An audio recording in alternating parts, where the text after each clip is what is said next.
right? And I'm gonna be the bad guy, so nobody else got to be the bad guy. I seen her put that FAMU shit on. That FAMU jacket look good. Man, don't make me fucking unfriend you. You talking about Let me Marvel? finish. Let me finish. Just hear me out. She didn't do so bad when she had to make the speech. She didn't do so bad. We thought she was gonna Man, do worse. I'm finna Let me hang up. finish.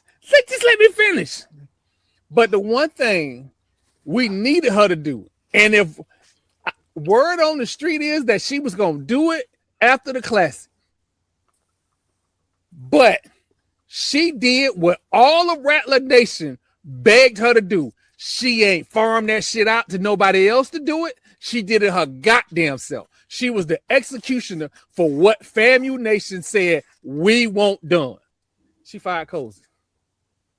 So instead of waiting for the AD to do the job, she did it. She got in the did. board of trustees meeting and said the shit we've been still, saying. Nah, we need fuck all facilities. That. She's still trying to. That's because she's still trying to get in our good graces because we ain't budging.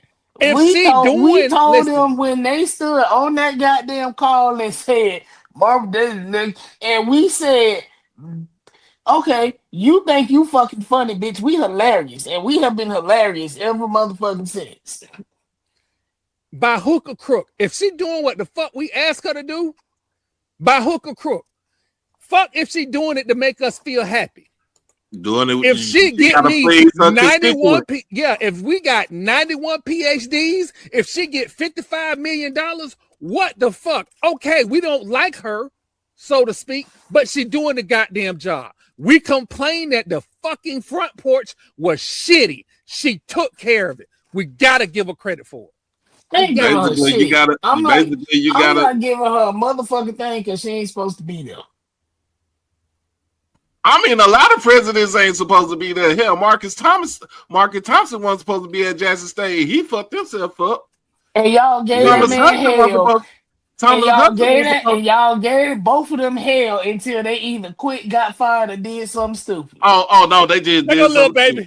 They go little baby. Little baby got my back.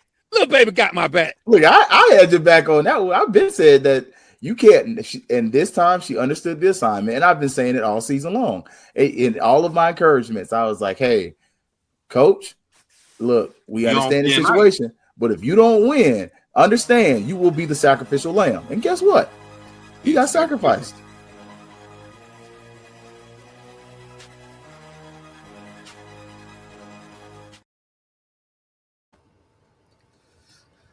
Good evening, ladies and gentlemen. Welcome to another edition of Strike Season Podcast. I started off with that clip for a reason.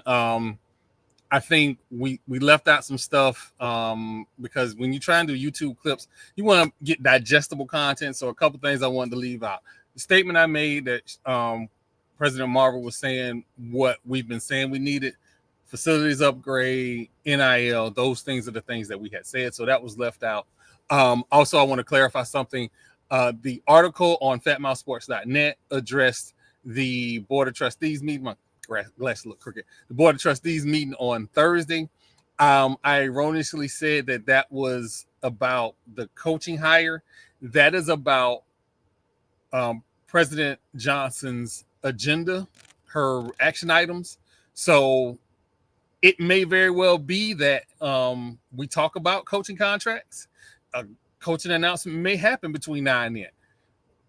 The agenda items haven't been fully fleshed out, so we were premature in that statement. Should that change, I will update the article again and say, hey, they're going to talk about X, Y, and Z, even if while I'm watching, and I will be having surgery. So if I come out of surgery and it says, hey, this was discussed, I'll update the article just to be journalistically correct. That being said, I want to bring up our host, Marlo Holiday from HBCU Overdrive, and the lady of Fat Mouth Sports, Danny, is also here tonight. Hey, man, y'all give everybody a round of applause, man. We about to get into it tonight. What up? What up? What up? It was colder than a polar bear toenails out here in Texas, bro. Well, the AC was on, and it was 53 degrees Troy outside. Can't hear you. Can you hear me? I can read your lips. I just can't hear you. Oh man, Oh Lord, Can anyone else hear him? I can hear you. I can hear. Oh, you can hear him. Oh, so it's my raggedy phone then. Okay, I'll be so back. raggedy Let me get phone. this together. Look, little baby, look. I got to be honest with you. So there's another background that I'm gonna premiere tonight. That y'all gonna get to see. But the bishops, y'all saw me with the bishops, and it was a bunch of white guys and one black guy. And shout out to the gentleman from Prairie View A&M. He took the image of the bishops, made the brothers all black, put them in, or I made them all black, and then the brother made them in the orange and green robe. So that was definitely something special. Hey man, what's the first tag on the agenda? Because I know y'all was at the Celebration Bowl. I'm mad that I couldn't make it. So We're gonna try to get that next year. all right, so that's a sore spot. So let's address that. Fat Mouth Sports was approved to go to the Celebration Bowl. However, I was not able to make it because I got bumped, whatever. But I was not able to make it. Marlo and Eddie were there, and their credentials were not at the pickup, and they were approved. So we don't know what happened. Fat Mouth Sports was at the Celebration Bowl, was going to cover the Celebration Bowl, and for some reason the credentials weren't there. It was not a unique situation to Fat Mouth Sports, so I don't want to, you know how I like to make stuff about us and how we the bad boys and all that. It wasn't that. It was more than just us that didn't have their credentials that were cool. You could have used. I mean, you would have called me or texted me. You could have used mine. It didn't even matter. Man, Miss Jinx was on top of everything, and what I try to stress to people is Miss Jinx ran that thing like a tight ship because she had done it for so long. And so when you have a change in regime, sometimes those systems get lost. And I think that was the case more than anything else. I'm not blaming anybody. I'm a little disappointed, to say the least, because, we was ready to, do some things. That being said, look, I don't know what Marlo is gonna say, but I'm gonna say this. I'm gonna keep feeding y'all the red meat. Y'all gonna keep getting the papal smoke. Y'all gonna keep getting the conclave of bishops until they make the announcement. Would I have preferred them make an announcement before now? Yeah, absolutely. Absolutely. I would rather for you to do it before Christmas time, man. Like before Christmas. Don't wait till the New Year. Do it Christmas time. Get them up in there. Then when the New Year comes, he up and rolling. Yeah, it's the problem that I have is that the school is about to shut down. People are about to leave if they haven't already started leaving. So, what kind of fanfare, the hoopla, the pomp and circumstance you're gonna have when the 100 gone? All the mechanisms in place to make this a big splash higher are going to be gone. So, is this Ash? I hope to God that ain't my son hollering about 6'7". That being said, what do y'all think about Quinn Gray to FAMU? 6'7", 6'7", 6'7". I mean, shoot. I think it's a good. I mean, look, it'll be a great hire for FAMU. Because in a sense, people said the last coaching cycle y'all had, a lot of people said they wanted Cozy. Some folks wanted Quinn Gray. Some folks wanted Billy Rowe. Other folks were still stuck on Willie. I mean, this is. It's a good hire if you get them, and then more likely y'all are gonna get them. you finalizing contracts and stuff like that with the board and whoever is the AD, the new AD is right now, be able to give that contract to them and they could talk out some stuff and get it done before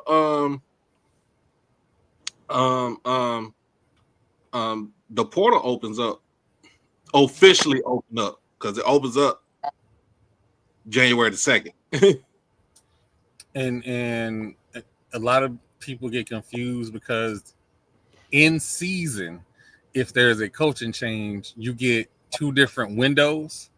You get a window when the coach gets fired. I think it's like 2-week window. And then when the new coach get hired, the kids that are, you can't announce for the portal for like 2 weeks. So 2 or 3 weeks. So the coach can try and attempt to keep those players. That doesn't work here because we're so close to the actual portal open that kids can announce to go in the portal. And when the portal go opened up, they can leave. So there's nothing preventing them from leaving. But I will tell you this though: if you get Quinn Gray, you're gonna have you a quarterback. You're gonna have you a rental quarterback for 1 year.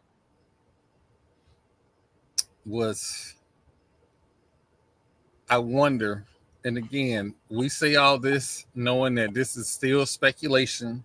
Yes, I'm feeding the red meat, but we say all this, and I'm wondering if that 747 might come back if Quinn Gray is the coach. Because, yes, Knowles is a very good quarterback. Very good quarterback. But every quarterback needs competition. I think he's gonna get some quarterbacks either out of the portal, or he's gonna get them from the high school ranks. But right now, to kind of save face for the next season in 26, you go with him as your starting quarterback. See what he do. I mean, if you can get you 7 or 8, if you get you 8 wins and get you some back, get you back to respectability in the SWAC East, I mean, that's a good thing. I think we had quarterbacks graduate. So there, I want to make sure I don't say this. There are quarterbacks that I'm not sure that are FAMU quarterbacks yet, which if they are still here, there needs to be a quarterback battle. Even if Knowles is the best quarterback, there needs to be a quarterback battle. Because what we didn't see the last 2 years was a bona fide quarterback battle. And the kid from Reigns. So there needs to be a quarterback battle. I'll say this: you haven't seen a quarterback battle in the last 4 years. Because remember, you had Musa for 2 years. Yeah, that's true. Yeah, Musa for 2 years, and nobody challenged him. Musa wasn't challenged. I would say Daniel Richardson wasn't challenged. He came in. He came in presumably as a starter. He wasn't challenged. I don't think he was challenged. Never mind what we were told. I think Richardson walked in and that was his spot. Point blank period. Jamal, I don't think he was challenged. I think he was presumably the actual starter from the jump. Damn what Colsey told us. Huh? I said, damn what Colsey told us. Daniel walked in the starter. He walked in the starter. He already had the stats from Central Michigan. Was it Central or Western? Central Michigan. Central Michigan, yeah. Central Michigan and FAU, one of them. And he was the best quarterback on the roster. That was undeniable. But what I'm saying is this battle needs to happen not just for the players, but for the fan base. The fan base needs to see a battle.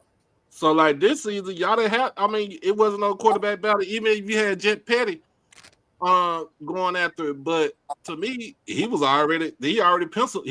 he penciled him in from the time he got out of the portal.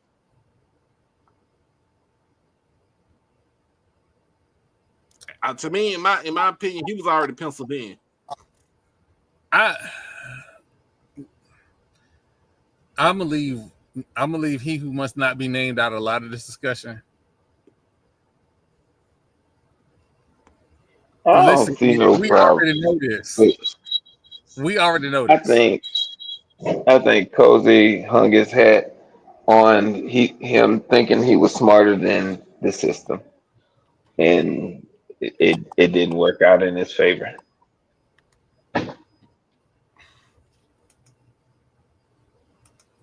I guess was he smarter than the average bear? Hey, boo boo. You know what happens when you play with the bell? That bell might play with your ass. But and again, I don't want to. You know what? That was unnecessary, Maul. That was absolutely unnecessary. That's an unnecessary shot. Absolutely unnecessary. Yeah, he just said, "Fuck your education." For real. But I'm trying to put positive spins on it. We got to get this moving. I'm not finna be like everybody else who got all this stuff to say. We got to get this moving. For real. And for you people who play in the snow in the wintertime, make sure when you say FAMU is in disarray and chaos, make sure you say 17 national championships with that disarray and chaos. Y'all ain't never have to deal with a Jeb Bush. Y'all ain't Who never have to said deal that? with Ron DeSantis. Yeah, we You have. gotta start. You gotta start naming names, Yeah, we and have. people start talking crazy. In Texas, we dealt with a W. We But you dealt ain't with up a north in the victory. snow. You ain't in that north and eastern area in the snow. But again, yeah, oh yeah, baby. They was talking crazy. They was talking crazy, but can't be adding up the national championships. Like we can put national championships side by side and talk about disarray, but then I'll be the bad guy. So I'm trying not to do that. I'm trying to be the good guy. Now, wait a minute. So, hold on. Wait a minute. I We mean, can put if you do that, then we turn into HBCU nightly. no. We can talk about how many times these other schools have been the number one HBCU in the country, or the number one overall school in the country. Like we could talk about that, but that get quiet. People stop talking when you go to that lane. I didn't mean to wake Marlo up. My bad, y'all. That's on me. So the Celebration Bowl was this weekend. Like Doc said, the Celebration Bowl was this weekend. Let's talk about that. And before we get into anything, we need to discuss the rule, right? The rule on the controversial play. And this changes nothing about the game because it should have never gotten to that point. And we'll get to that later. We'll get to that later. But the rule is, and I know what that Hall of Fame HBCU coach said. Unfortunately, coach, and I ain't one to be disagreeing with a Hall of Fame football coach. We talk about Buddy Pugh. No, I'm talking about Coach Simmons. The plane of the goal line goes infinite to the sky, not infinite horizontal, meaning if the ball is out of bounds and crosses the goal line, it's out of bounds. If the ball is inside the pylon and the player goes out of bounds, it's a touchdown. But you got to be in bounds for it to be, a 2-point conversion. You got to be in bounds. That's one. So that's the rule. No controversy. I'm not arguing with nobody. I'm not taking anybody's win away or nothing like that. That's just the rule. Now, I'm interested to see where you say this game turned as opposed to where I say the game turned. Game turned in the third quarter.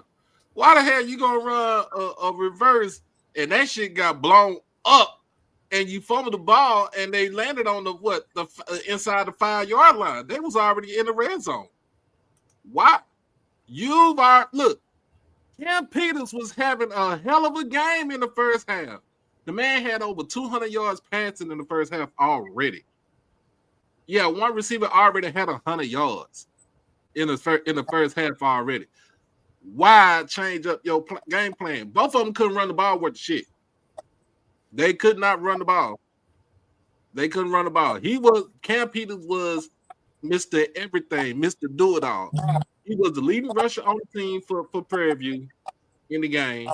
Leading passer. He didn't turn the ball over. He didn't. That's one thing he didn't do. He did not turn the ball over. But at the point you up 21-0, you about to make Chinsbury look like Dan Quinn. Oh wait, no, I ain't say Dan Quinn. You about to make him look like Marv Levy in the Celebration Bowl. He's gonna be a Buffalo. He's gonna be a Buffalo Bill. At the same time, you gave them the momentum, and they went on the 20. They scored 21 points in like 6.5 minutes in that third quarter.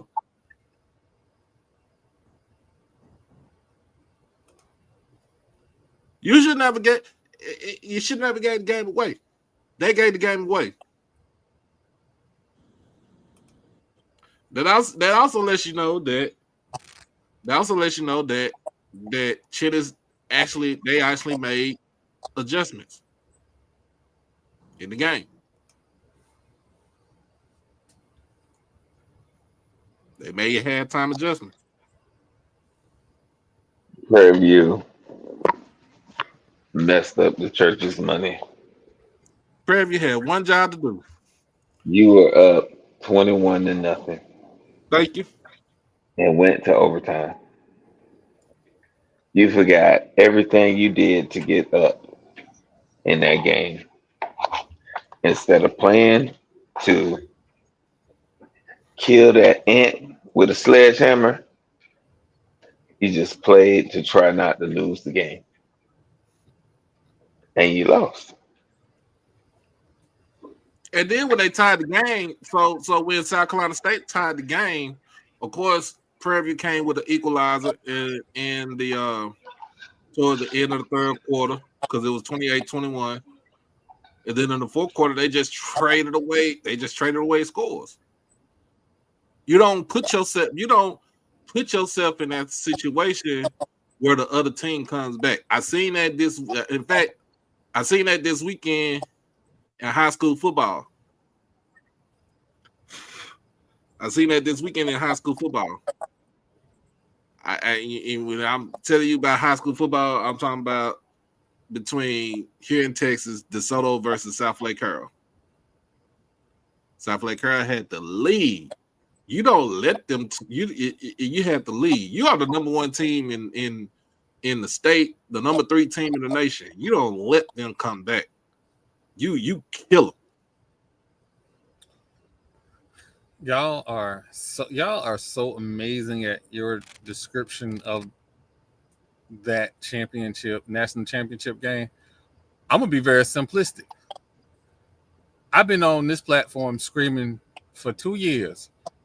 HBCUs need to throw the ball. They absolutely need to throw the ball. Oh, Cam Peters was chunking that thing. He had over 400 yards passing in that game. He had 400 yards, 4 touchdowns, and no interceptions. We're not doing nothing else. Thank you. We're not running no reverse. We ain't running no draws. Whatever we do, we live and die on the arm of Cam Peters. He has shown me for 2 quarters that he has come to play. He was on the heel. Andre Dennis was on Gerard Washington most of the game, burning them, killing them, deep, killing them.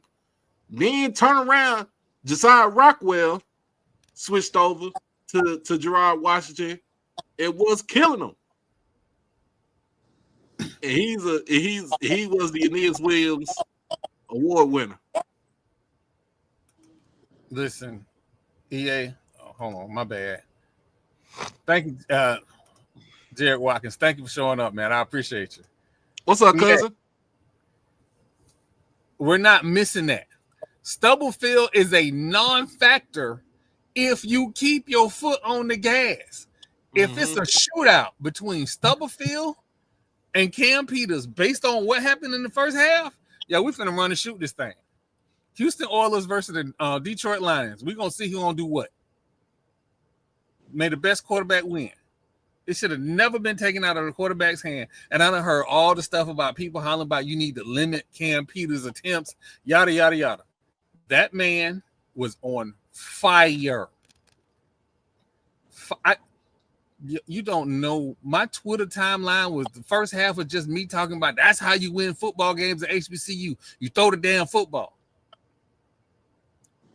First half, Prairie View had 3 sacks. They got pressure on Billy Atkins in the first half, took him out the game.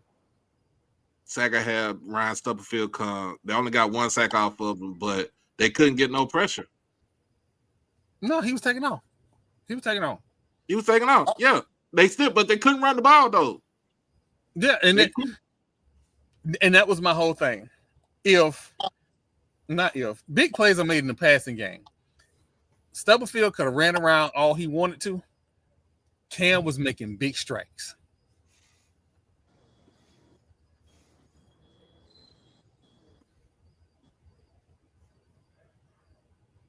Yeah. Wow, we're not gonna do that. We're not gonna do that. Them people came in. You know what? Here's why we're not gonna do that. Because why not? Here's why. Why not? 3 times out of the last 5 years. What is this? 3 times out of the last 5 years, they've been in the SWAC championship game. These people got 6 black national championships. We're not gonna do that because we know teams that have been, especially in that upper Northeast, and have blown the church's money. So the PV disrespect is wild. Absolute wild. Forget that y'all rivals or whatever. The disrespect. Who rivals? They not our rivals. We never called them our rivals. Their natural rival is Texas Southern. Yeah, no, listen. And Grambling, that's it. Oh, it's TSU. Okay. Natural rival is Texas Southern and Grambling. Yeah. Shout out to Yard Talk. That family, that Christmas dinner gonna be something serious. But yeah, no, you got listen. If you put your uniform on and go out on that field, every time you take the opportunity that you might get embarrassed. So you play like it's your last. And we don't know what happened in the coaching headset with Prairie View. We don't know what discussions they was having. Maybe they thought they had it in the bag and they was gonna run the game to the finish line. I don't know. Oh, another thing that I'm gonna tell you, that PV did that lost in the game. That field goal was straight down the line. It was a straight down the line, and he pushed it towards the right. Why? I don't know why he did that. But that was damn near like a chip shot field goal. Is this a safe space? Is this a chip shot field goal? No, man. If you kick the field goal, you make the field goal, you win the game. You don't go into overtime. You know the one thing that I liked about Cozy coming into this season, he went out and got 10,000 kickers to make sure that he wasn't going to have an issue in the kicking game. Now, we didn't know he was going to have an issue everywhere else, but he had no issues in the kicking game. And I feel like with this new roster limit, you should have at least 6 kickers. 4 to 6 kickers. So you have a kicker battle going into the season. We in 2026. We shouldn't 2025, 2026. We shouldn't be having. Hey man, look, man, Jared, look, you was cool right up until that point. Don't do that. Don't start that. Don't start. You know what? I'm gonna focus. My bad, y'all. I'm gonna focus. That's my cousin right there for real. Marlo, you need to see this. I'm gonna let Marlo see this. Marlo, you need to see that. I did. I missed it. Hold on. I missed it. It moved on me. There you I go. saw. Y'all are crazy. They just everybody want that dude to show up until he show up. Nah, he don't want no white. Nah, it's too much melanin for him. He want white girls. Yeah. We're gonna get back to the subject. Hey, Troy, we remember you was talking about in the group chat, Legend Bay. Yeah. He committed to Ohio State now. Oh wow. He turned 18 this week. Okay, good. Hey, if you ain't seen this film, y'all need to watch his film. I'm trying to say this without saying it. There are players out there, and before I say this, understand I am a NIL player movement or pro player movement person. Get your bag because the NFL is not guaranteed, and these people that keep telling you that you guaranteed to go to the league if you skip this money, them the people that ain't gonna have nothing to do with you when you broke. So understand that. That being said, if you feel like you are happy at your current school and or destination and outside forces, whether it be your mama, your daddy, your cousin, influence, whoever, are pushing you to go somewhere else, follow your heart. Nothing is guaranteed. Period. Not even NIL deals. So it's I'm seeing kids, a lot of them, leaving school, and I hate pushing this out there, leaving school when they don't want to. And some of them are in a good situation to where the league is going to see them. Has seen them. But this kid right here is, remember, he's coming out of high school. Mm-hmm. So he's going to, I think he's going to graduate early from North Forney, and he's going to enroll at Ohio State early. I think that's what the whole deal is. And I don't know what type of NIL deal that he got from Ohio State. I think it's probably better than what Tennessee was offering. And I think his mom and them was looking at the dollars from Tennessee because that's where he was. He did commit to at first, but at the end of the day, he wanted to go somewhere else because he was still underage. He couldn't sign that. He couldn't sign that national letter of intent by himself. Y'all need to understand something.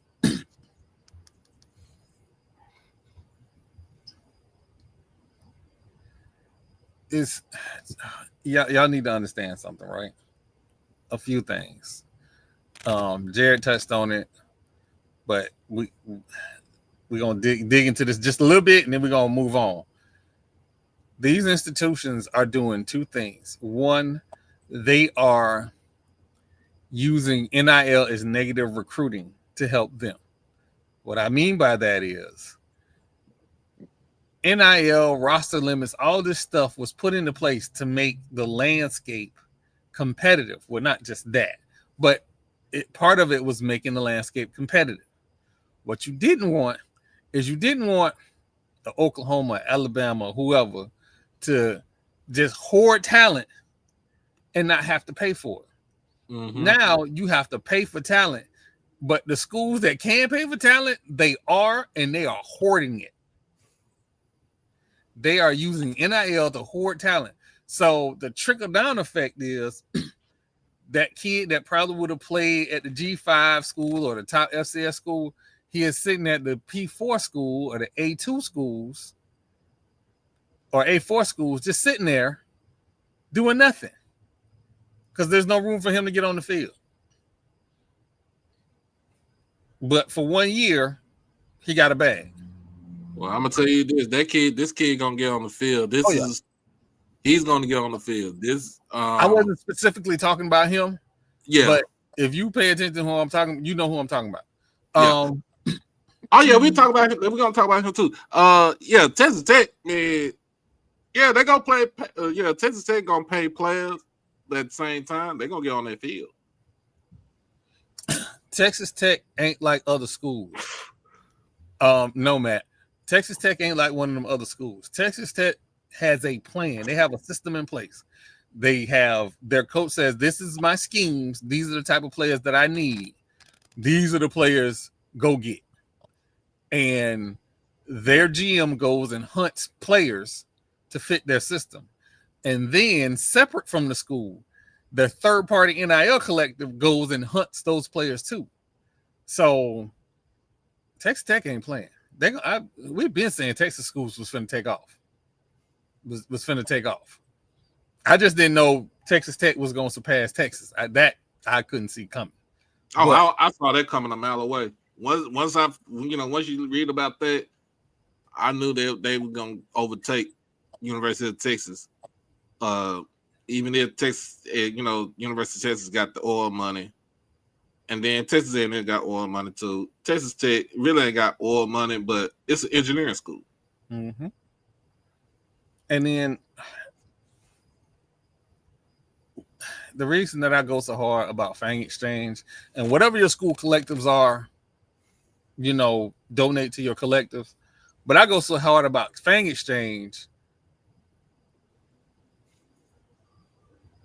The thing about Fang Exchange is that, if we get 5,000 to 10,000 people to do $20 a month, these kids ain't asking. The kids on this level ain't asking for millions of dollars. They asking for rent. They asking for summer school nutrition. They're not asking for the crazy numbers that y'all think they are. So, it is what it is. I know we talked about this too. I seen a tweet earlier, and they was talking about the running back from DeSoto. He was not going to do no stuff like that if Florida, playing Florida football. And I'm like, y'all do know this is only a sophomore. He's class of 2027. A few things about that, right? One, Florida doesn't run the football like that no more. We need to understand that. We don't run the football like that no more. Two, certain levels of high school in Texas are the same as certain levels of high school in Florida. It's the reason why Texas and Florida have the highest number of blue chip recruits. Mm-hmm. Like, we get to talking, everybody get to thumping their chest in personal pride. Florida, Texas, and California. You look at the national rankings, it's Florida, Texas, and California. But they'll throw in Ohio, Georgia, or whatever. Yeah. So you gotta add Georgia in there too. Yeah. So, but the fact that big old ugly ibis jumped his ass on there, hollering about this is happening. He said Texas is fake football. I was like, yeah. Meanwhile, he sent him an offer. You sending him an offer and saying this? He got an offer to Ohio State after the game that he had against South Lake Carroll. No, Colorado offered him too. That's what I'm saying. You saying all this in Colorado? You offered him.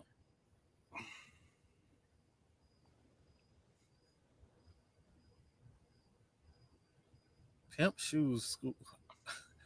Who is Pimp Shoes mascot school? Wait, what? Hold on. Wait, what? Y'all got see, I know I be making up school names. You got to talk about Lagway. Oh man, the boot skins. Let me tell you something. Let me tell you something. I wish that young man the best. I absolutely wish that young man the best. I don't think Right. he should have went to Florida in the first place. I don't think he either. should have stayed in Texas.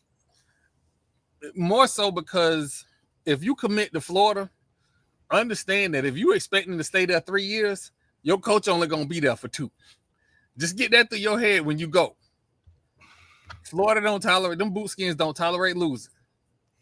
I think Summerall gonna do good in Florida.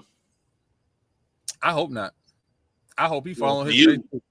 Nah, I don't think he can follow these plays. I think he'll do good in Florida. I can't say anything good about that school in Gainesville. I can't. It's not in me. I won't be able to. But I wish Lagway the best. I think he need to go out in California. He need a complete confidence rebuild from his footwork all the way up to how he sees coverages. After that, I think he'll be fine. He was in a bad situation. We need to have an honest conversation about how they recruit our kids to just go out and make plays and not recruit our kids to go out and run systems. Right. I don't know if he'll end up at Texas Tech. He might end up at Baylor like his dad. His dad went to Baylor. Yeah, I saw that. Baylor wouldn't be a bad place.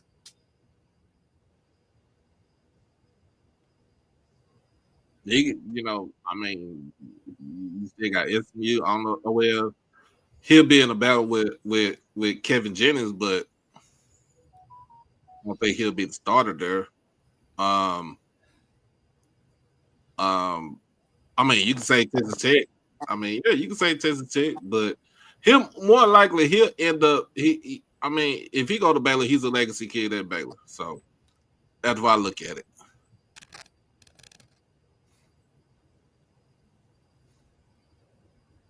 Yeah, that's another thing. One day we're gonna have a whole show about that whole super teams in high school thing. I can't act like we didn't experience that when me and Marla was in high school because there were a couple schools, Sarasota, Riverview, and Manatee, that had mod squads back in the early 90s, late 80s, early 90s. So it's not new. Like a lot of people. I played against Tommy Frazier. I Not, played against the Sarasota Review team when every starting person and backups went D1. Every one of them. Yeah. This ain't new. This ain't new. And then I look at it. Sarai Baker, sophomore. The boy has. Yeah, he got offered by Ohio State after that game. You said Colorado offered him too, but to run for like 1,700 yards and like almost 20 touchdowns in the playoffs. Because remember, in Texas, we played 6 games to get to the state championship game in the playoffs. It's kill or be killed in Texas playoffs, especially in the higher divisions. And to do it against South Lake Carroll, man, that was I watched that game after the Celebration Bowl, and I was like, you know what? It don't make no sense. And for him to end the game to kill their will on a 99-yard touchdown run, looking like Tony Dorsett back in the day.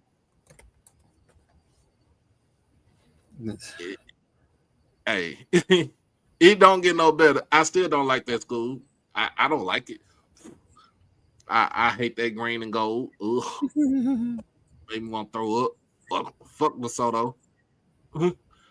But somebody asked me, they was like, so what does the win with DeSoto look like? What does it mean for DeSoto to beat South Lake Carroll in Texas? I said, well, that lets you know that the southern section of Dallas has equal or better talent than your schools at Allen and Plano and McKinney and South Lake and Euless Trinity and even Alito. Yeah. All right, we're gonna take a quick break. When we come back, we're gonna dig into some Hall of Fame news. Definitely gonna be worth talking about. That's wild. The other Splash Bro to move to Dallas and now he dating Megan Thee Stallion. And then propose. They ain't dating no more.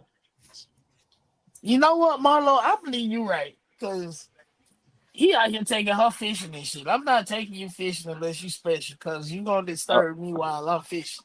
So, oh, he yeah, I didn't. believe you right, Marlo. He bought her a $5 million ring. Shit, she bought him a $300,000 watch.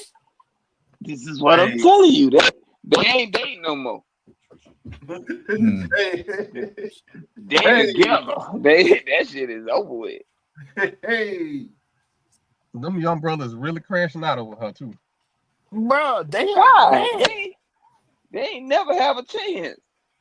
That's what I said. That woman got her damn degree from Texas Southern, and she got her damn record deal and shit. She said, "Fuck y'all." I'm going over to the light skinned crew. This ain't HBCU nightly. We don't have a lot of light skinned people on the podcast. So She said, I'm going over to Troy. the light skin. She said, I'm going to the.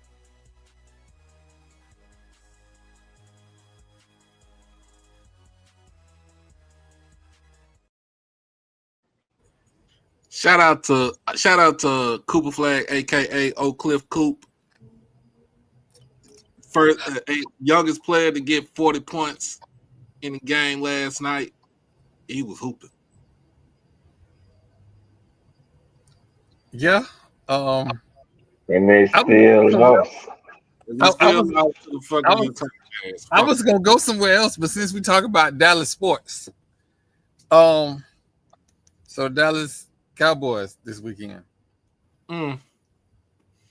against a quarterback who I don't think should have been a first rounder. They made him look like he was Joe Montana. I don't want to talk about it. I threw my shoe at the TV. Oh. Glad it didn't reach the TV though, because I'd have been shit out of luck. I mean, don't feel too bad because the Bucs about to get run down by the Carolina Panthers. That's about to be epic. The devil is a lie, and the truth is not in you.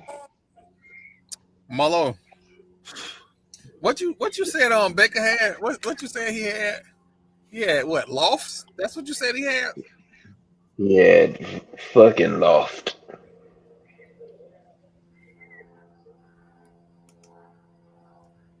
I'm not sure why. I don't know what's going on with that. I mean, but he comes in on. I think Bell comes in on the nickel.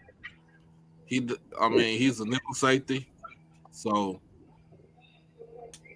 it's just not the like you can put up 30 points, but if you're giving up 31, you're gonna lose every damn time.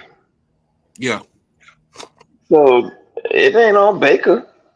He should play better. But yeah, the defense played atrocious. And the head Oh, coach. y'all went to the game Sunday too, did you? I did. It was on Thursday. Our game was Thursday. Yeah, y'all went to the game Thursday. No, we was head to Atlanta. Cause that's a sore subject. We're gonna move on. We're gonna move on.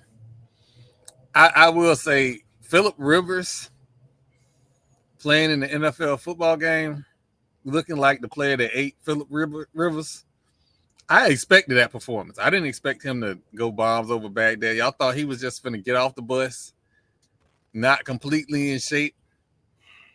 and throw it 40 yards downfield. That wasn't happening. That was not happening. Check down Charlie. I will give credit to his offensive line. They were trying to make sure he didn't get lit up for real. Like, they did him a solid.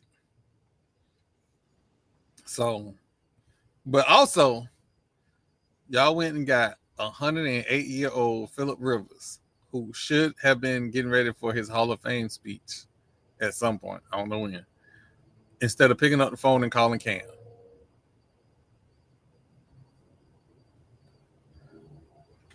Your DBs was a problem with Tom Brady. They just, you know what? I ain't gonna do that. So anyway, shout out to FAMU volleyball legend Veronica Wiggins, named for the 2026 NFCA Hall of Fame. She is an absolute legend. I'm sorry, softball coach. I'm sorry, absolute legend.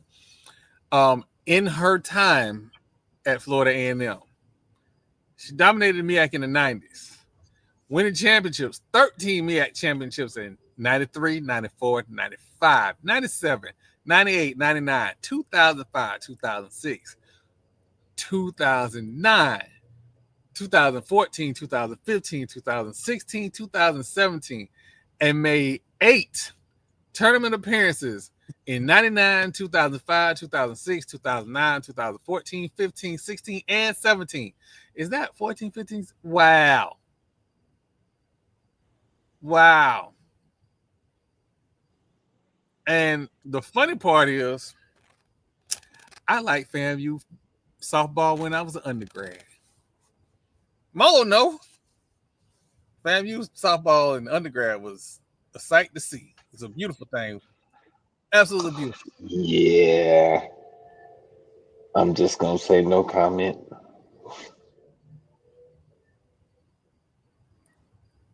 You know what? I'm not doing this with you today. I'm not. I'm just saying we've moved on, but I can say that their program was very fruitful. I'm gonna just put a pin in it right there. This was we need Danny right now. We really do. We need Danny right now. I'm But here. shout out to Coach Wiggins, FAMU legend. I would love to. Hopefully we get out there during the season and get a chance to interview Coach Wiggins. I'm sure she'll make her rounds back to the high 7 hills.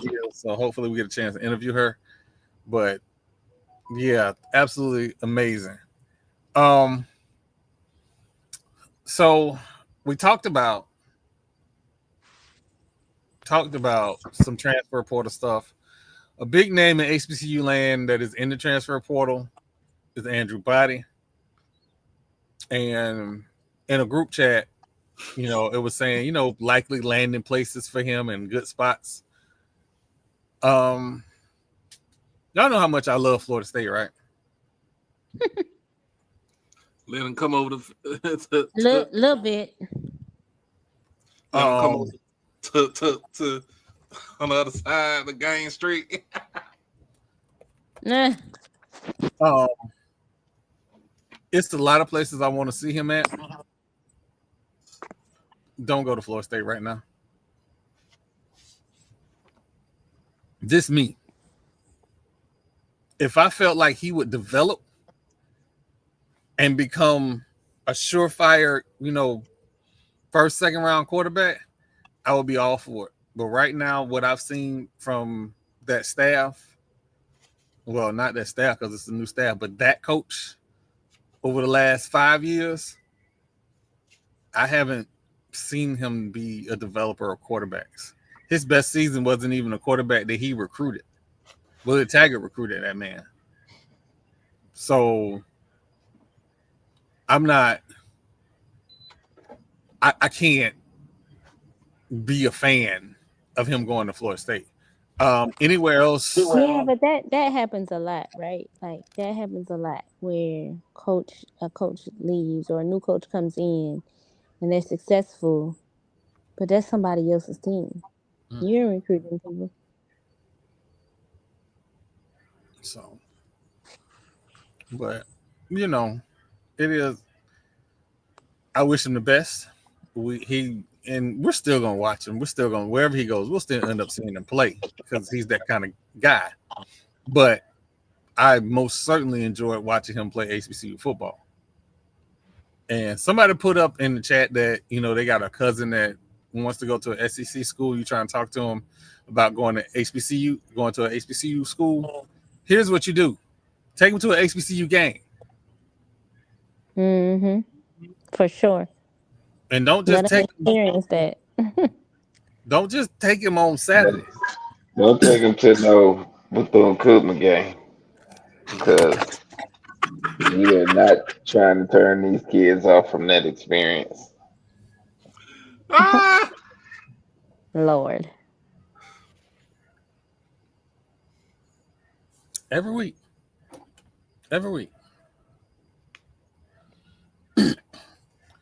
To all the SIDs, I appreciate and respect you. You are welcome on Fat Mouth Sports, and your school is welcome on Fat Mouth Sports. I appreciate you guys. I do. But you act like there's a lie in my statement. You act like you wasn't there. You just quiet it trying to play nice, Troy. You saw that one way in, one way out situation. You almost gave me PTSD.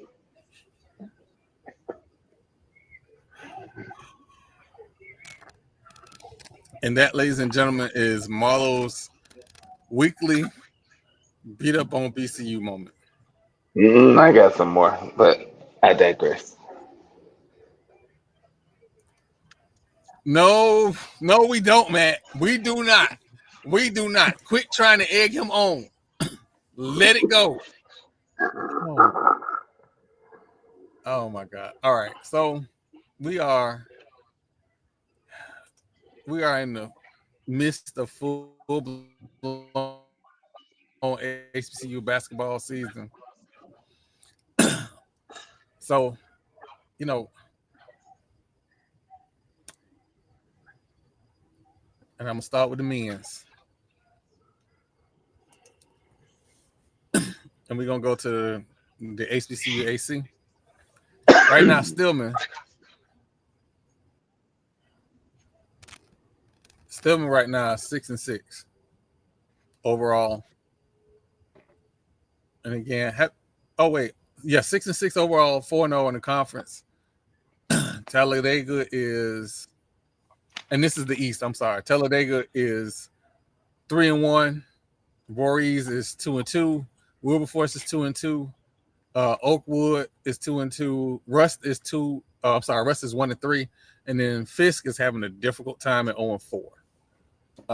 In the South, right now, I want to make sure I say the West. I'm sorry, the West. Philander Smith, is that correct? Philander Smith out of Arkansas. They are 11-1, 4-0 in conference play. Suno is 4-1 in conference play, 6-8 overall. Tougaloo, Mississippi is 3-1, 5-6. 3-1 in conference, 5-6 overall. Dillard is 4-3 in conference and 8-6 overall. I gotta check and see what happened with them. Hold on, I think I was expecting them. They lost to Philander Smith. They lost to Philander Smith. They lost to us. And I forget who their other loss was. But that's a lot of. I don't know that they've played that many conference games. I got to look at that. Yeah, that's a lot of conference games. They shouldn't be 4-3 in the conference. Yeah, let me. Yeah, we'll update that when we find that out. We'll update it. Paul Quinn is 1-3, 6-7 overall. They're having a rough season. Houston Tillotson, is that correct? Tillotson? Houston Tillotson. Tillotson. I'm sorry, Mhm. Tillotson is 1-4. Wiley is 0-4, 1-11, and then Virgin Islands is, I don't think they've played a conference game. They're 2-6 right now. So how does that? Yeah, Okay, they're in the conference, but they're they're not they don't have a conference schedule, if that makes okay, sense. So they're, because of travel and things like that, they mhm, are not required to play a conference slate. okay, So um it looks like Dillard's conference schedule is correct. They've already played um well, it's incorrect. They have two conference games that are marked as conference games against Tougaloo. Um, oh no. That is right. Tougaloo's in the division. So they've just played two more games than most people in the conference. So okay. they've got two games against Tougaloo. Um, no, they haven't played those yet. Let me see who they've played. Paul Quinn, Houston Tillotson, Philander Smith, Wiley, Suno. Yeah, their record is wrong.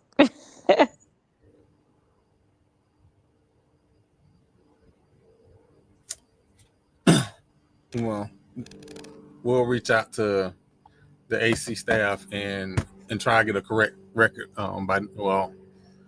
by next week. Hopefully, we'll talk about that later on in the podcast too, about what the futures hold for the platform. We'll talk about all of that in a little bit. The women.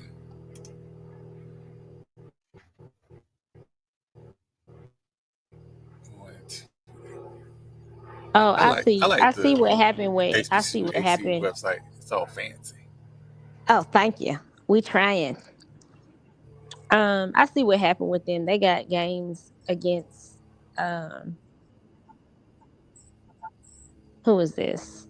St. Thomas and Virginia Union that are marked as conference games and they're Okay. not. So Okay. yeah. So they're On the actually women. 4-1, it looks Well, like, in the okay. conference. Mhm.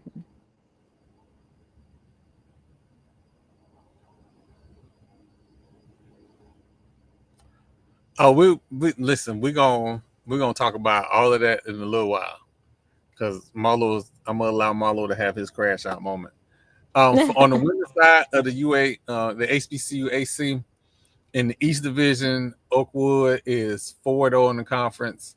Stillman is 3-1 in the conference. Rust is 3-1 in the conference. Oh, this is real competitive. Talladega is 2-2. Did I miss Talladega on the men's side? No, you got them on the No, inside. you got Okay. them. Okay. Fisk is 1-3. Wilberforce is 1-3, and then Voorhees is 0-4. In the West Division, Wiley is 4-0. Paul Quinn is 4-0. Philander Smith is 3-1. Dillard is 2-3. Tougaloo is 1-3. Suno is 1-4. The ladies are having a tough time. I hope they get better.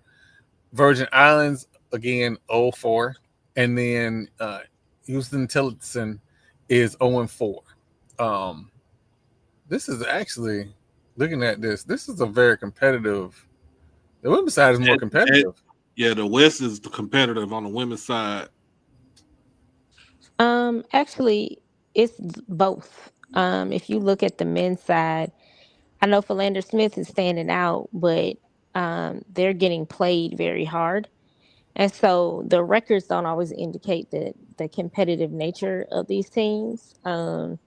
I think that Paul Quinn and Houston Tillotson are actually much more competitive than what their records are showing. The West Division is very tough.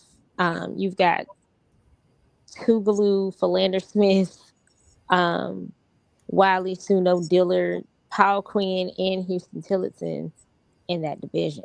And they just beat up on each other. I think the West on the women's side is the same way. That you're looking at a very tough division. The West Division for these two sports it's tough, and so I think that the records that you see are not really indicative of the level of play.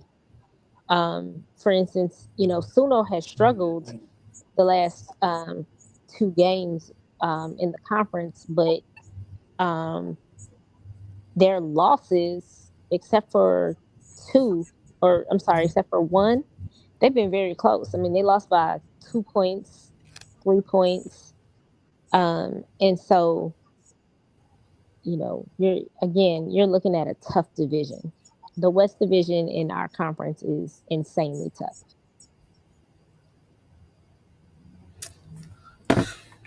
I think Fisk is feeling the heat on the men's side since Kenny Anderson just stepped away from the team. I mean, moved away from being the head coach at Fisk. Because even when he was the head coach, they were competitive. For that. Well, they lost top players though, so Yeah. it's not necessarily him stepping away that did them in. It's the loss of their top players. They lost most of their production. Like Doyle Cockrell, he left. He went D2, I believe. And so when you're looking at the makeup of their team, the team itself is different. The players, Michael Ashley, he graduated. Doyle Cockrell, he transferred to, like I said, I think a D2 school. I'm trying to think of the other young man that was there. So yeah, you're looking at a team who lost not just a head coach, because the head coach has been gone now. This is his second year not being there. And so all of last year, they had Doyle Cockrell, who was lighting it up, Michael Ashley lighting it up. And so they lost their two top point getters and their top rebounder.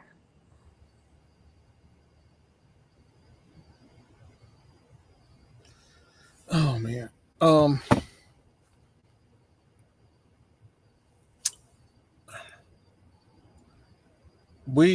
right. So I was trying to wait till later.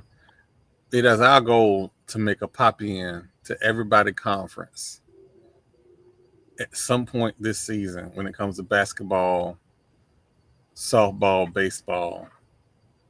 I'll make sure I'm not missing the sport, but the spring sports we're gonna try and pop in. Now, for me, I'm gonna be limited to start until January, probably the second week of January, because I'm having prostate surgery on Thursday. And apparently, doctor called and told me that today is my last day eating solid food because tomorrow I got to be on a whole liquid diet.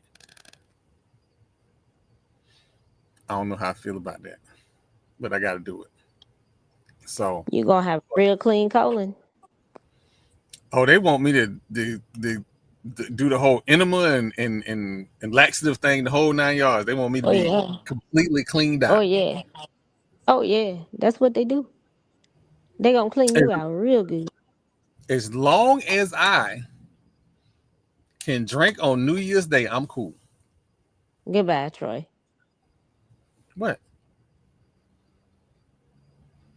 What are y'all talking about? Goodbye.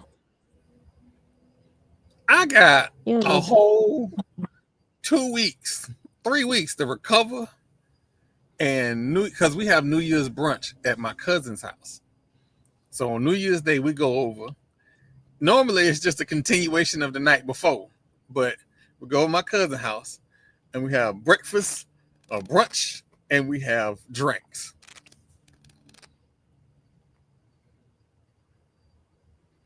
You know what, Matt? You're supposed to be on my side, dog. You're supposed to be on my side. I got this botanical gin that's just sitting there with my name on it. And I was waiting for a big family event. But anyway, I digress. So so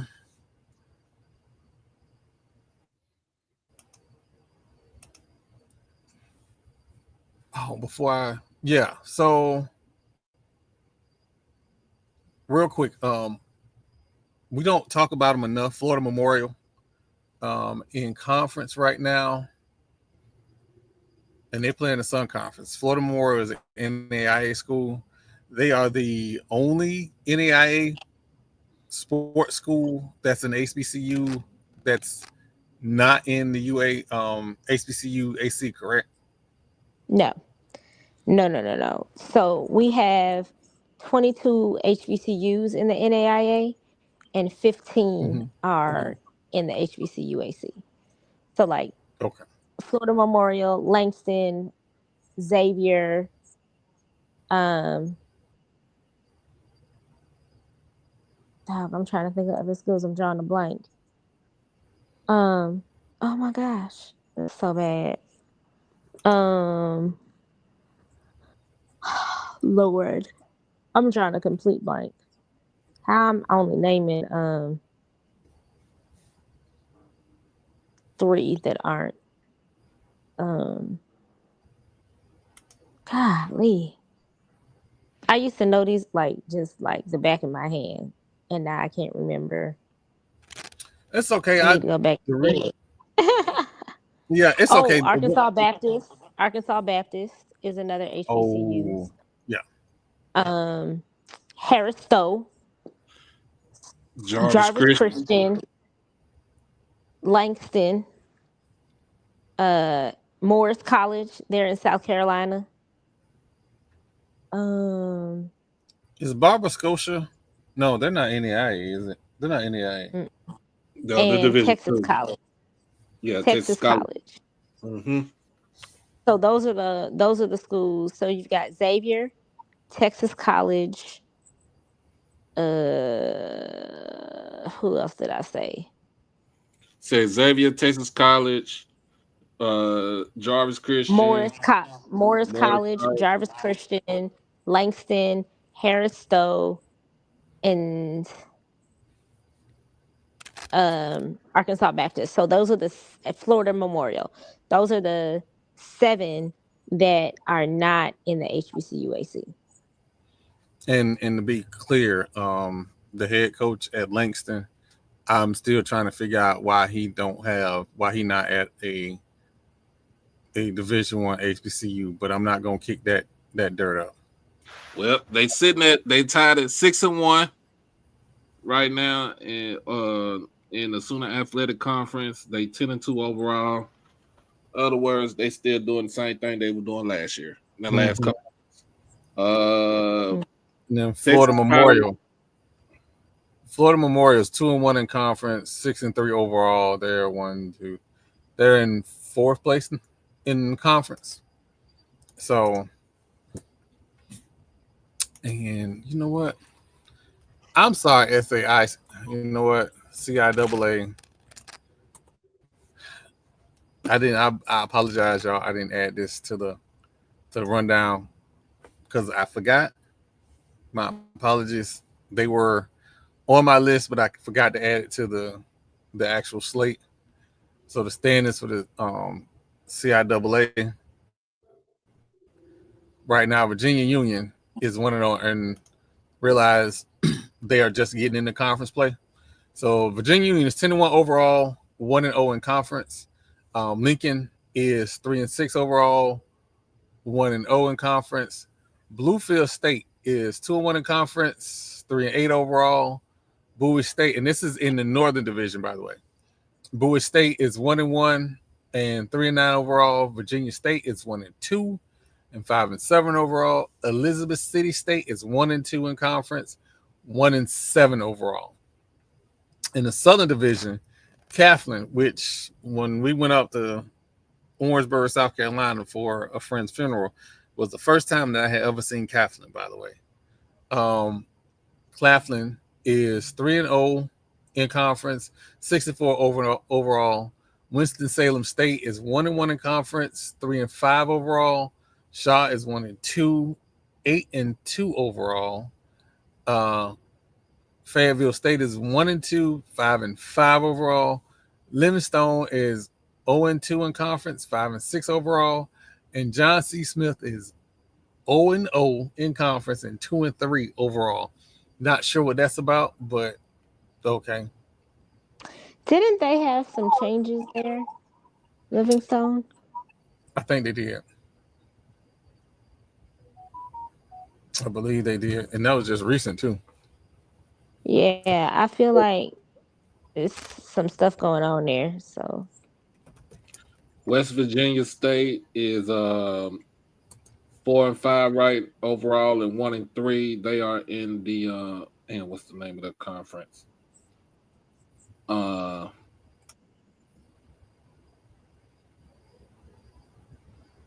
think they're in the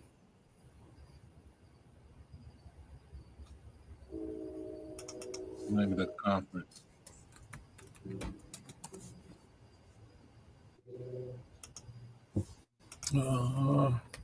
Is that West Virginia State? Yeah. Is it? I don't think, is it the Carolina? I know Conference Carolinas.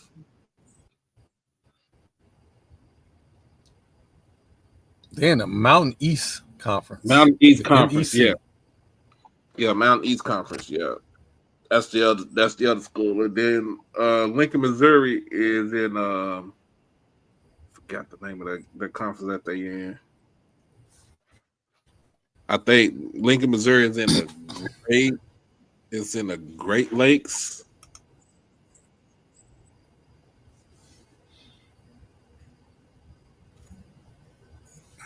So the funny thing is, like, you got school like Paul Quinn that moved up to NAIA this year is doing pretty good for themselves. Paul Quinn and Houston Tillerson. Yeah. I mean, at some point, we got to realize that sports is the front door. That is going to lead to people wanting to go to the school. So, we got to reach out to Edward Waters for basketball. I'm going to get on that after I have surgery.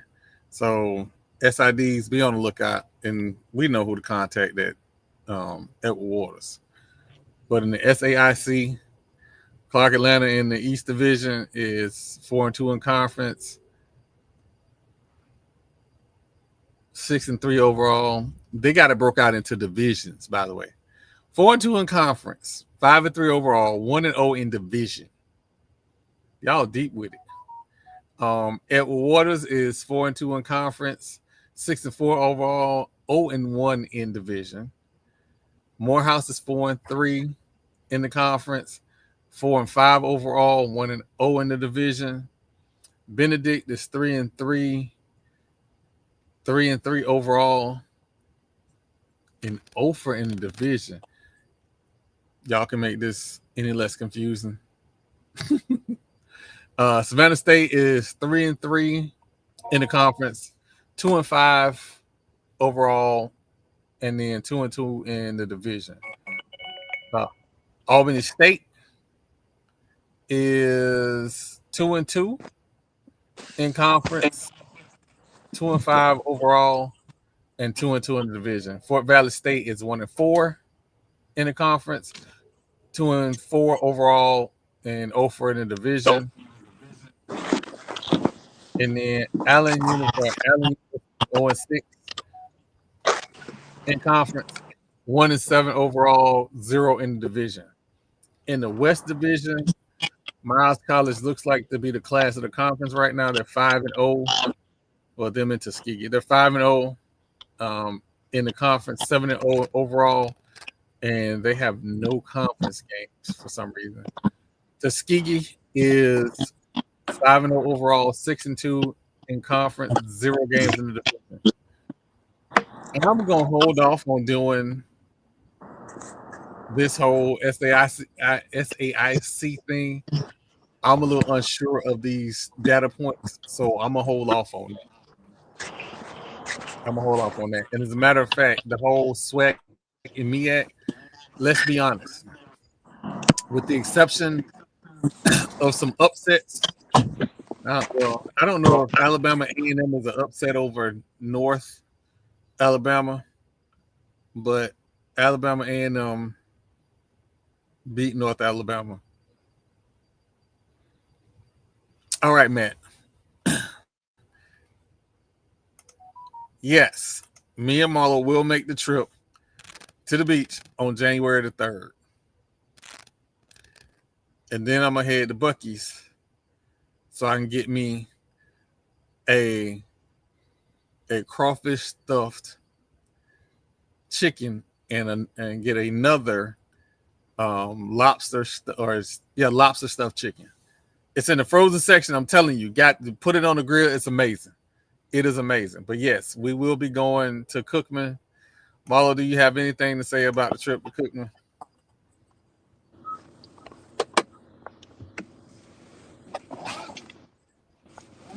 No? Okay. Marlo has nothing to say about the trip to Cookman. Oh, Jesus. Got past that one.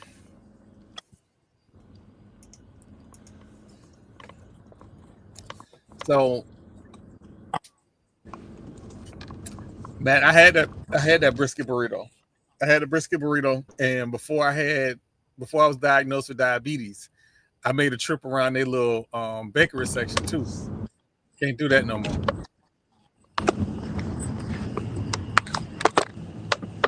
Why are the New York Knicks losing to the San Antonio Spurs? Like, why is this a thing? This absolutely should not be a thing. Matt, listen. My 9-year-old, I let him get whatever he wants because I was getting whatever I wanted. We had a little 2-hour drive back, and it was all good. All right, we're going to take a brief little break, and when we come back, we're going to start wrapping this thing up real quick. It would be incredibly hypocritical if I was to judge someone with multiple kids and talk about the sanctity of the Black family. It would also be hypocritical if I held myself out to be some holier than thou role model, which I'm not. I'm a human. I'm a man. I put my pants on one leg at a time.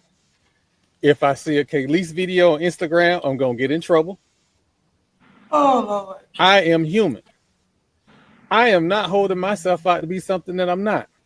Now, imagine what would happen if a future Hall of Fame quarterback would hold himself out to be a human who was fallible and was able to say, you know what, that statement I made about HBCUs, maybe I went too harsh.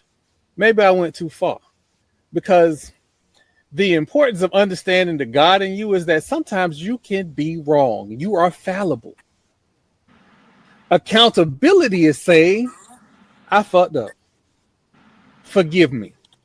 Because even if nobody forgives you, the forgiveness is not for them to give you. It is for you to acknowledge that you need to be a better person. That's it. That's all it is. Now, that being said, anybody seen all Cam baby moms in the same room together? Because I ain't. But I'm going to move on. I'm move on.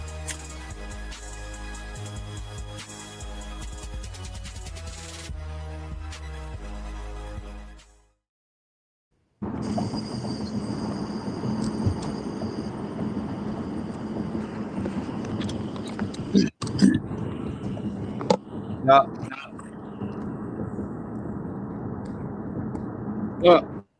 Florida State got blown out again. Got their doors blown off by Dayton in basketball, men's basketball. They ain't no slouch, bro.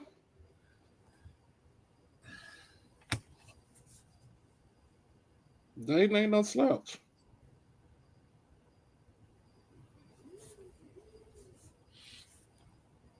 Okay, I get it.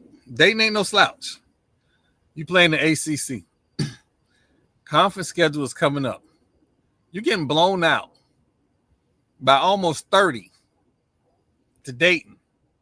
How you gonna play in the ACC?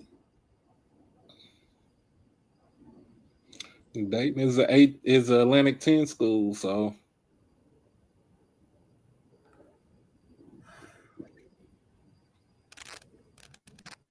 Florida State right now is 5-6. 5-6. We can go down. Go. This wasn't supposed to be the crash out. This wasn't.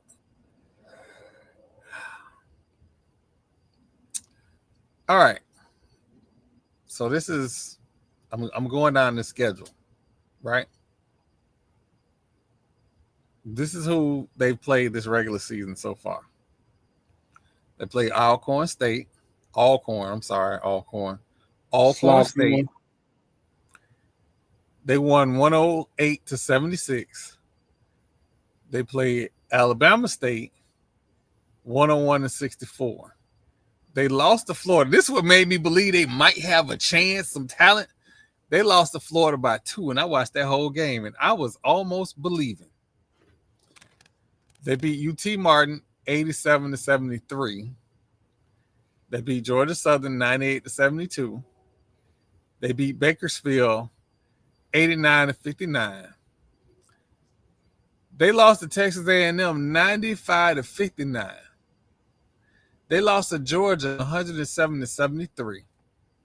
They lost to Houston 82-67. They lost to UMass 103-95, and they lost to Dayton 97-63. So basically what you're telling me is teams that you have equal talent or has as much talent as you are blowing your doors off.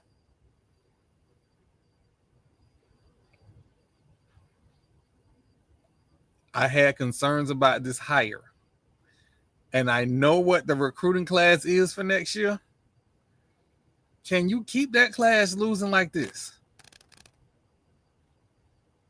That's the question.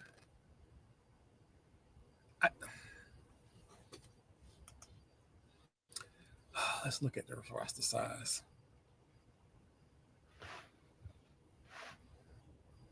All right. Our leading rebounder averages 6.6 rebounds a game. He's 6'9".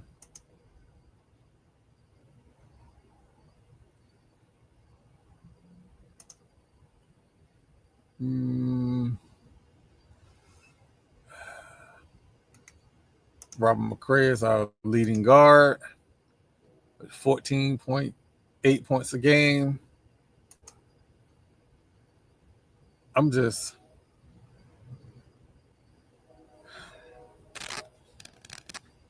Doc, we don't have no centers.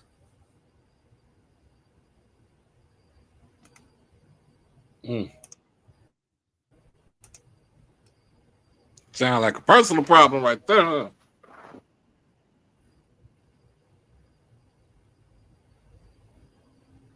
We got a dude on the team that averages, they're 6'11". 6'11".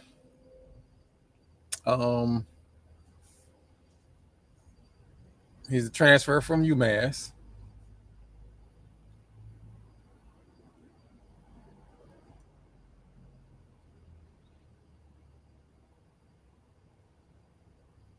He's averaging 8 minutes a game. And he's a junior.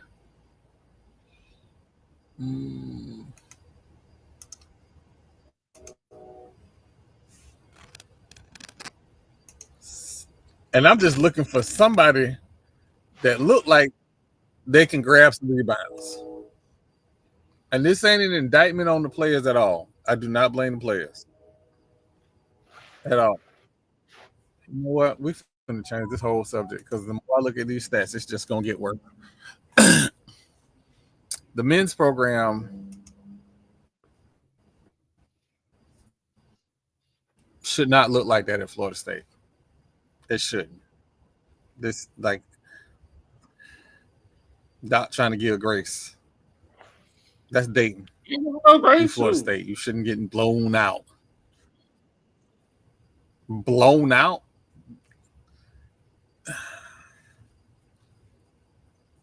Oh, man. Well, that was that. Do you want to talk about the Tua situation? Tua? What Tua do? He got a $99 million dead cap hit if he gets cut next year. And he threw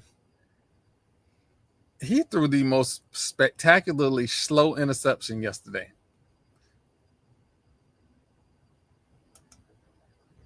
I don't know what I saw. Like, I could have called that interception yesterday. I never thought Tua was a good quarterback in the first place. I ain't either. But it's a guy coaching defense in Minnesota that probably was right about Tua. Brian Flores. Mm-hmm. So, bye.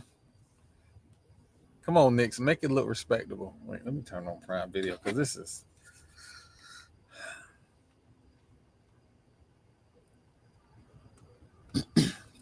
By the way, I know I said nobody cares about the NBA Cup. This ain't about the NBA Cup for me. This about the Knicks not doing Knick-like things.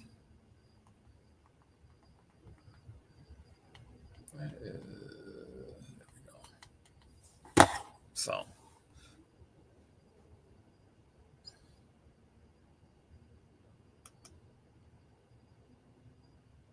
Well, I'll say this.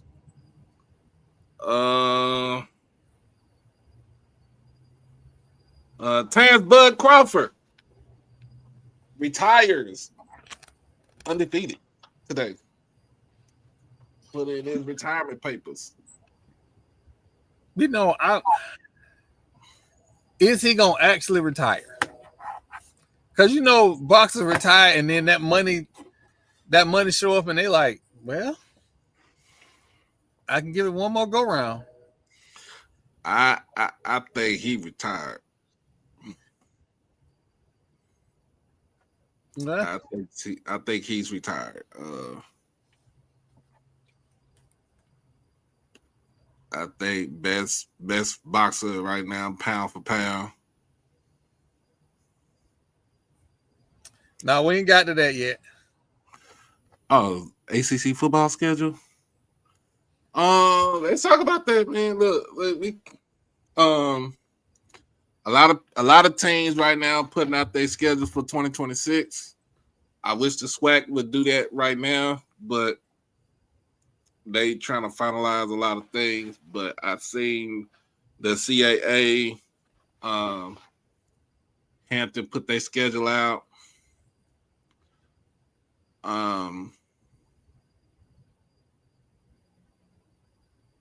It really don't matter to me. But let's talk about these openings. You got Teddy Keaton. Let's talk about that because we ain't got it in there. Because that kind of surprised me today. So, listen, I'm not like your other podcasters. I know they want to be good little angels, but we got to speculate because this leads to speculation. Point blank, period. This wasn't no, we heard rumors. This wasn't no, hey, there are rumors that other people are looking for him. This was out of the blue. Mm-hmm. And I hope it was nothing bad. I hope it was nothing,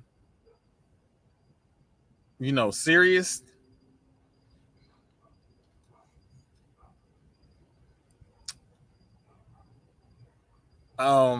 Wow, we just not calling fouls in that. Teddy Keaton is a very good offensive head coach. He's one of those dudes that I say D2, they throw the football. Like, he beat Cookman. He's also a coach that turns teams around. You think about it. Even he was at Stillman. When he was at Stillman College before they got rid of football, he turned that team around. Goes to Allen. They was kind of dormant. He turns them around. Of course, last season he goes to Clark. He turns them around. Going to year 2. They was in they were like one of the favorites to win to be in top of the SIAC, but injuries took a toll on the team. He was playing quarterback shuffle this season.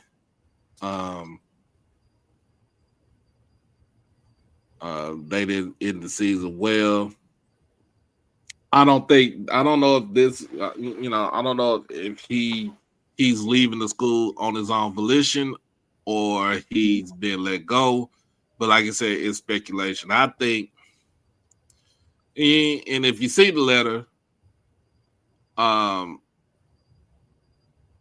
they say he wasn't let go, but that he's no longer part of the football program.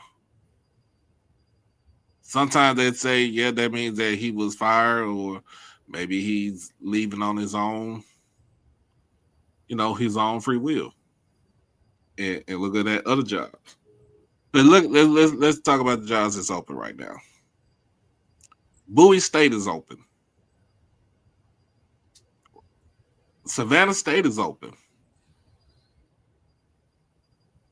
Howard just became open. Let's talk about that. Howard just became open because Larry Scott is taking. He's going to be on the staff with Golish at Auburn University. He's going back to be a tight end coach. He's going to be a tight ends coach.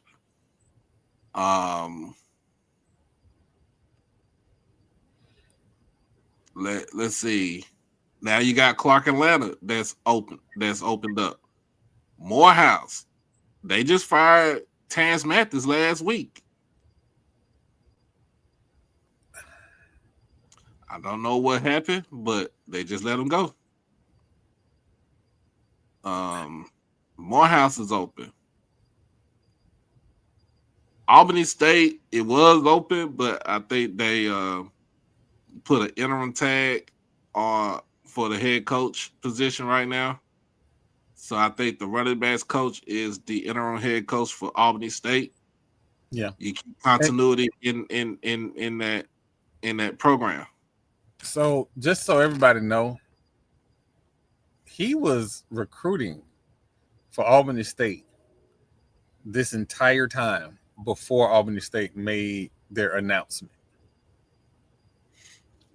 So for everybody that's wondering, like, why would you say Quinn Gray was leaving Albany State? Because there was one consistent voice for Albany State when it came to recruiting. So it had been my thought that this was the worst kept secret in HBCU football. Everybody knew, but there was no official statement until Albany State made an official statement. So that Albany State official statement was the reason why, well, not the only reason, I knew a while anyway, but this is one of the reasons why I changed my avatars and my gifts. I changed them because you got to get a bunch of people together to make it official. So the conclave of Cardinals is why y'all see that. Them people need to make a decision to make it official. But Langston still has an opening right now. Yeah. I wanted to see who goes after Quinn Morgan on the Division II level. Wait, hold on. Go through them openings again. Langston, Clark Atlanta, Morehouse, Savannah State, Bowie State, Howard. You know the there's way a question mark. There's a question mark for Grambling. Yeah. The Sutter job. Remember, the Sutter job got filled by Marshall Falk last week, and Marshall Falk is going to have a lot of money to play with to get his coaching staff together. Not only they about to pay this man $1.2 million for combined for 3 years, he also get almost $1 million just to get his coaching staff in place. You know, I don't know nobody. I don't know nothing about nothing. But you need the best football minds that understand college football and not necessarily just NFL head coach or NFL coaches. Because we've seen in the mountains that ain't necessarily working. So, I don't know. For some reason, I thought Morgan. I don't know if Morgan State's coach contract expires soon, but some reason I thought his contract was expiring soon. I think his expires next year. Next year, okay. Banks said they haven't done anything. They good, but I think his contract expires. Okay. Next year. Right. You know, this whole coaches carousel, it's crazy. Like,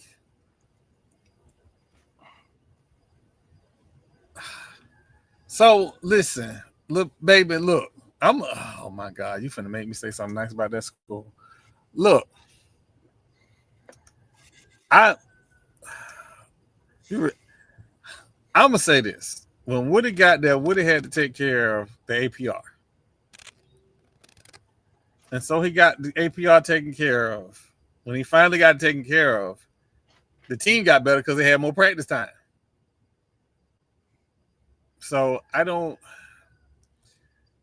Woody has done enough to maybe get another 2 years. I don't want to speak for Cookman people, but he's shown improvement. And hell, he beat his rival. So and he got over 500 for the first time since 2019. Yeah. So he's doing what he's doing the job that he's supposed to do. Give him a 2 year, you give him a 2 year extension.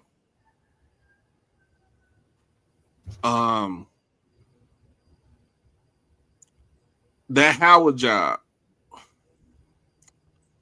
Do you look at Johnson Cease? Do you look at Maurice Flowers going up, getting a call from them? Absolutely. Do you even hear? Do you even hear? Coaches? Yeah. Do you even hear Teddy get called up there? Any of your offensive-minded coaches, because that's what they want. Any of your offensive-minded coaches that have worked in private institutions, them your first calls. Do you look at Dr. Alvin Parker? That name been coming up a lot. And he's not landing at places, and I don't know why. He's got to be in the mix for any of the Northeast schools, or North, South, Northeast, whatever you want to call it, Southeast schools. He's got to be one of those names. He got to be. It's too many openings that have kind of come open for him not to be in the mix for any of those jobs. Because, second opportunities seem to be working at Edward Waters. Is working because with, some bubblegum and some hope, Coach Jenkins had Edward Waters in position to make some noise. He ran out of horses. Hampton just filled that position in too. The Thank head you. coach, coming from Kansas State. Thank you. Appreciate you. That had a whole lot of people scared. Thank you. I don't know why people were scared, but thank you. That put the rest of a lot of stuff. What I really put the rest of a lot of stuff is that West Georgia's opening. That'll put the rest of a lot of stuff, but it is what it is.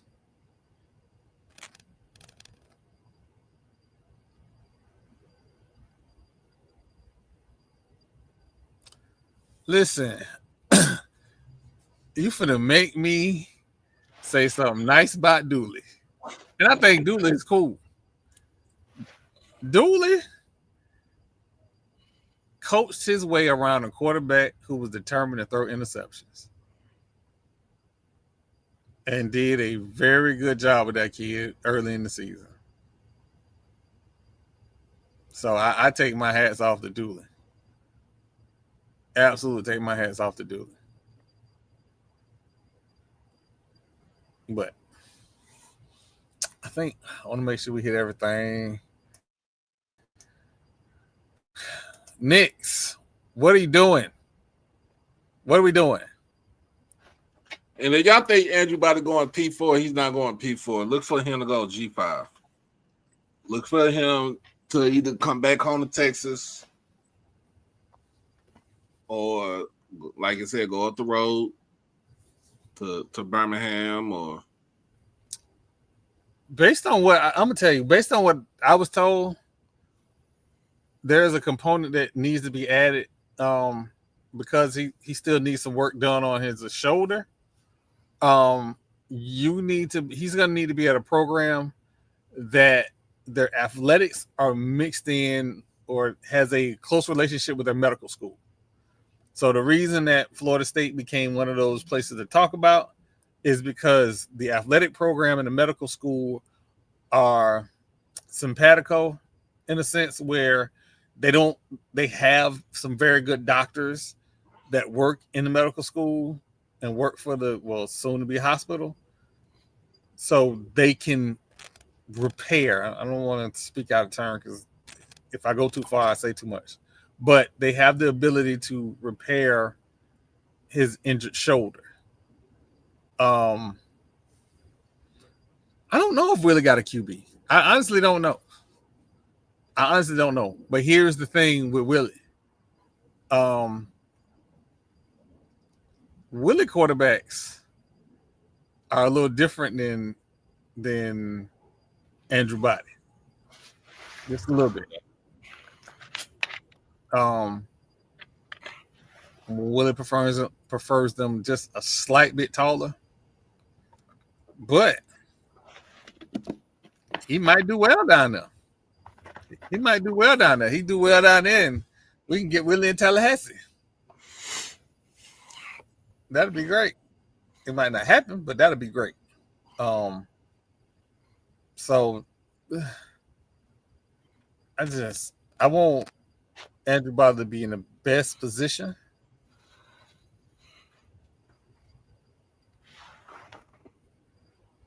I don't know about that boxing match, Doc.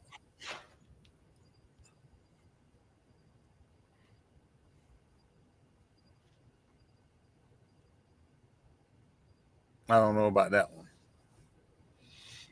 Yeah, a lot of stuff was supposed to happen while Willie was at FAMU, and it didn't happen. And again, recruiting. We're in this new era of college sports. You got to have you a GM, point blank period. Mm-hmm. you got to have a GM. So, but I ain't gonna I ain't gonna hold y'all a whole bunch longer. I want to say this. Thursday there won't be a podcast. I will give everybody an updated schedule on Friday. My goal is to be able.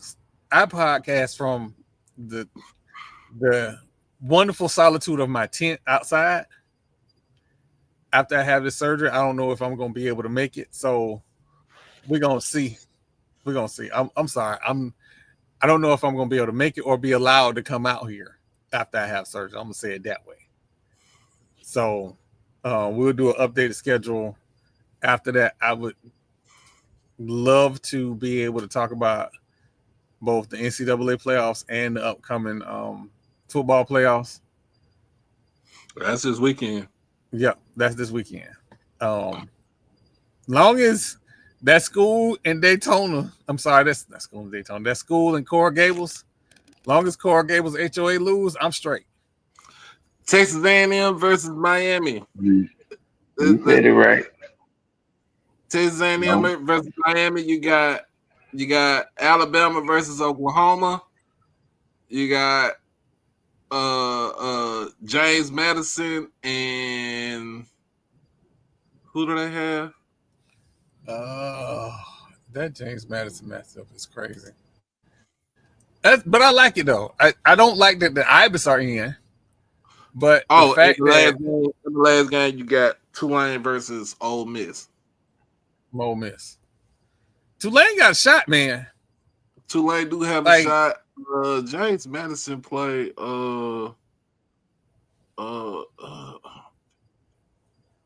See, I don't want to talk crazy because the last time I said something crazy about a team, damn Minnesota Timberwolves clipped my damn tweet and put it in their video.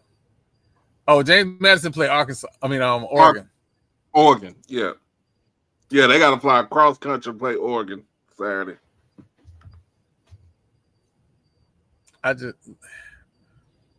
If I could see the Ibis get stomped out on national TV, just a good old fashioned whooping. Nothing too spectacular, just 55-15, something like that. It's gonna be hard for them to play, especially in College Station. There's about 100. There's gonna be like 104,000 folks at Kyle Field. Did the Knicks just? Oh, the Knicks is balling now. So, well, since we're here, how do you feel about Diego Pavia basically telling the Heisman voters to F kiss off? my ass? Yeah. Hey, I mean, did anybody see that? Did anybody really see Fernando Mendoza even winning the Heisman?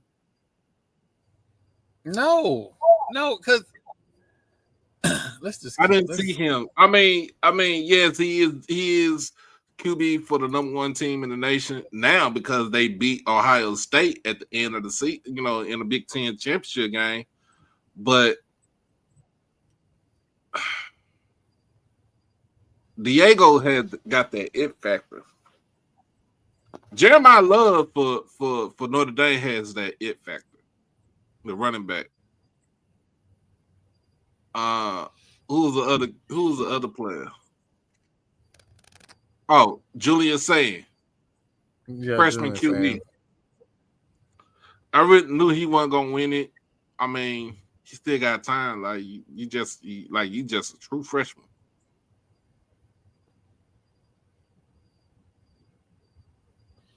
Wait, am I missing something? Okay, here we go. I mean, they could have got. Wait, hold on. Wait. See, this is why everything is important. This why, right? Let's pull up the stats. And this isn't a knock on anybody at all.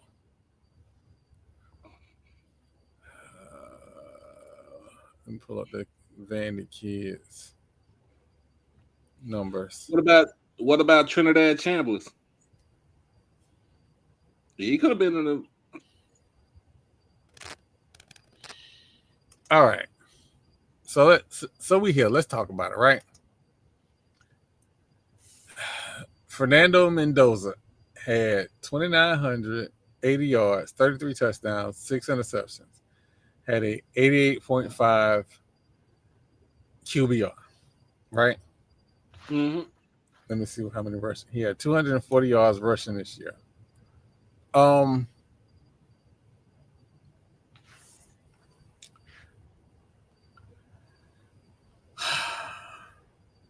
I'm not trying to be disrespectful. I am not. But at some point, you have to be special, spectacular to be a Heisman winner. But this season was so average. A dude with less than 3,000 yards passing and less than 300 yards rushing won the Heisman. I'm about to say because Diego had 4,000 yards of total offense and 37 touchdowns. 36 touchdowns. And he was leading passer for Vanderbilt, and he was the leading rusher for Vanderbilt. Now, I'm gonna say this. Right. Oh, 3,800 6 TDs. Hey, 9 TDs on the ground. 27 in the air and only 8 interceptions.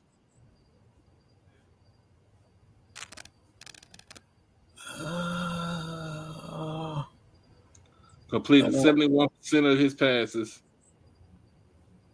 Nah, I get why Diego was pissed. He was better than all the QBs that was there. As far as throwing the ball and then running the ball, shoot, the only thing running the ball, Jeremiah Love was the better rusher. But he's the running back. Oh man. Diego has 4,018 yards of total offense and 36 touchdowns combined.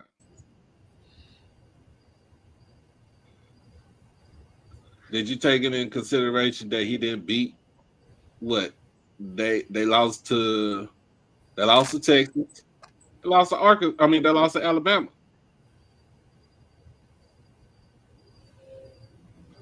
We gotta figure out a standard, an absolute standard for the Heisman. Because I'm looking at the University of North Texas, Drew, I can't say his last name. Mr. Maker. Yeah. 4,100 yards, 31 interceptions. 31 touchdowns, 7 interceptions. I don't know why his QBR is 74.8. Don't understand that at all. His average pass attempt, his quarterback rating is 1. Yeah, that QBR shit don't make no sense to me. But looking at them numbers, he should have been at least voted on. But again,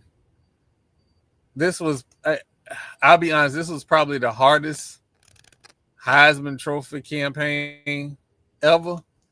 Because if it was up to me, the linebacker for Texas Tech should have won. Yeah, a lot of people said that he had the better numbers. Wait, who is this? Hold on, man. Why are we saying crazy? Come on, man. You pop in the podcast and start talking crazy. UConn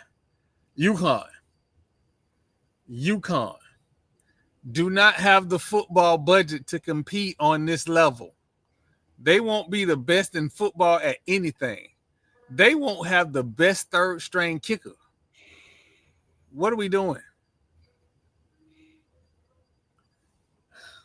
I'm getting sleepy. I know it is. I'm getting sleepy. I'm gonna get with again surgery Thursday. I'm gonna get with the staff, figure out what the schedule is. But the second week after surgery, I think that is Christmas week. Just know after the holidays, because I'm gonna be at the house all the time, and I ain't gonna be able to work with clients, it's gonna be on go. So you're gonna get more content. You're gonna see some rebroadcasts, some older podcast segments, or some older podcasts. You're gonna see some rebroadcasts. We're gonna give you the whole kit and caboodle. So when we step into the new year, heavy. Still working on some ad sponsors. So by the time the new year roll over, knock on wood, we'll have some people giving us some money, and that'll be important because these trips ain't free. They cost money. And since people was complaining about the media didn't show up to the Celebration Bowl, we're gonna try and get this money up so we don't have the excuse. Also, never book Frontier. That's my TED Talk. But for myself, that holiday, I think Marlo fell asleep on us. Marlo, I did not. It's state championship week here in Texas for Texas high school football. It is also my fraternity's centennial anniversary today, so we celebrating. So I had to break out my jacket. I ain't, it's about 20 years old.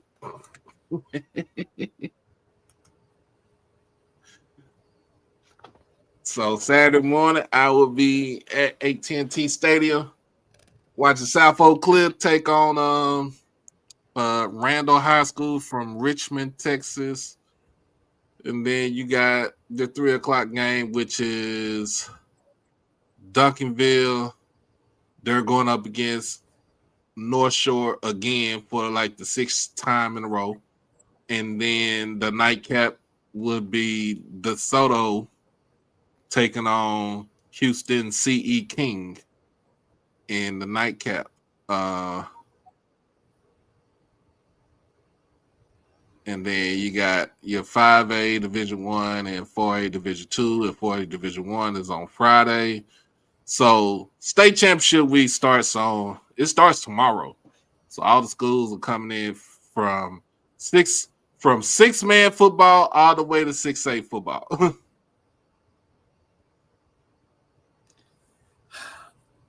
All right. Well, ladies and gentlemen, before we leave, I'm just going to impart this to you. If you see a mug shot and your first thought is to bail them out, don't. That's our time. Thank y'all for watching. Again, we're going to update everybody with the new schedule. I won't know everything for sure until I get out of my first day in the hospital. So by this weekend, we'll have an updated schedule, and hope to see everybody there. Thank you for the 60 to, I think it was like 75 at the high in the building. We love you. Appreciate you as always. Follow, like, and subscribe. We are out.